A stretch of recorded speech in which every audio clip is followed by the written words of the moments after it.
কিন্তু চেষ্টা করেছে গোল দেওয়ার জন্য, কারণ জার্মানির কালচার হচ্ছে একটা গোল দিয়ে থেমে থাকা যাবে না। জার্মানির নীতি হচ্ছে 3টি গোলের কম নয়, 4টি হলে ভালো হয়। এটা না না ধারাভাষ্যকার আসলেই একটু পক্ষপাতিত্ব করতেছে। এখানে বললাম যে আমরা একটা হ্যাটট্রিক দিব, সেখানে বলতেছে যে জার্মানি।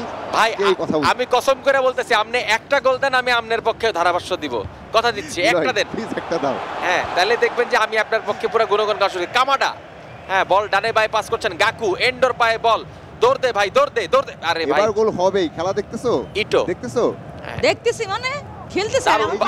ছোট ছোট পাসে এগিয়ে চলেছে জাপান। এখন পায়ে বল, না, ম্যানুয়েল নয়ার দুর্দান্ত সেভ করেছেন। আবারও চেষ্টা চলছে, এবার গোল না। নয়ারকে আমি 500 টাকা বিকাশ করে দেব আমার অ্যাকাউন্ট থেকে। ম্যানুয়েল নয়ারের দ্বারা একটি ভালো গোলকিপার এবং জাপানের সারা জীবনের কান্না।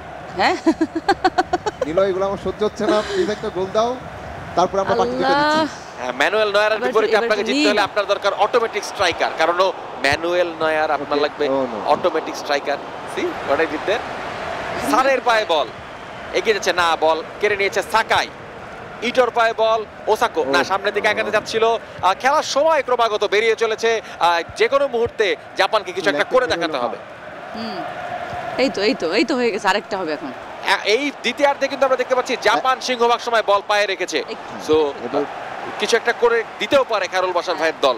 না, আমি এটা অ্যাপ্রিশিয়েট করি, ওদের কাছে শুরু বলতে। এই যে জামা কাপড় টানলে হবে না। মিনামিনো, না, মিনারাজু ব্যর্থ।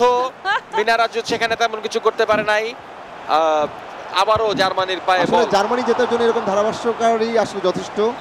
তাদের খেলতেও হবে না, বুঝছো? এখানে খেলতে হবে না, তোমরা জাস্ট থাকো। হ্যাঁ, খায়রুল বাশার ভাইয়ের প্রত্যাশা হচ্ছে আমি জার্মানিকে ভালো কিছু বলবো না। আমাদের এত ভাবে হেয় করা হচ্ছে, মানে মিনারাজু ফেল কি যেন বলতেছে, মিনারাজু কাপড় ধরে